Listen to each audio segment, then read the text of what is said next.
Coach Peter James বাটলারের বিরুদ্ধে বিদ্রোহের ডাক দিয়ে বাইরে চলে যাওয়া এবং ওই টানাপোড়েনের সময় দলে থেকে যাওয়া সব ফুটবলারের সঙ্গে চুক্তি হবে কথাগুলো জোর দিয়ে বলছিলেন বাফুফের কর্মকর্তারা। অবশেষে সেটাই হলো। বিদ্রোহী 18 জন সহ মোট 53 জন নারী ফুটবলারের সঙ্গে চুক্তি করেছে বাংলাদেশ ফুটবল ফেডারেশন।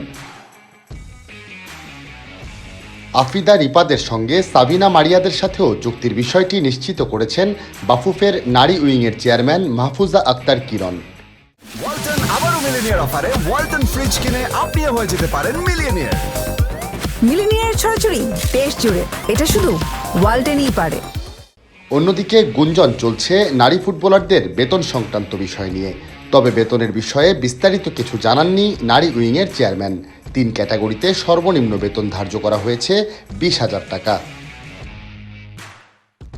বিদ্রোহী 18 জন চুক্তি স্বাক্ষরকারীদের মধ্যে 8 জন জাতীয় দলের প্রধান কোচ পিটার বাটলারের অধীনে চলমান ক্যাম্পে রয়েছেন। বাকি 10 জন ভুটানের লিগে খেলতে যাওয়ায় দেশে নেই।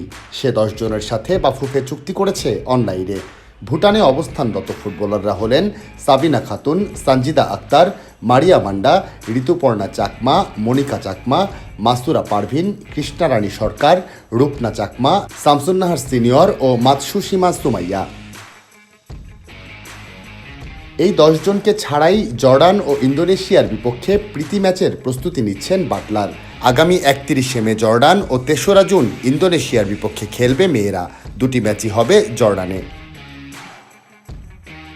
অবশ্য এই ম্যাচ দুটি সামনে রেখে ভুটানে থাকা 10 জনের মধ্যে মনিকা চাকমা, মারিয়া মান্দা, রূপনা চাকমা, শামসুন্নাহার সিনিয়র ও ঋতুপর্ণা চাকমাকে ডেকেছেন বাংলাদেশের নারী ফুটবল দলের কোচ।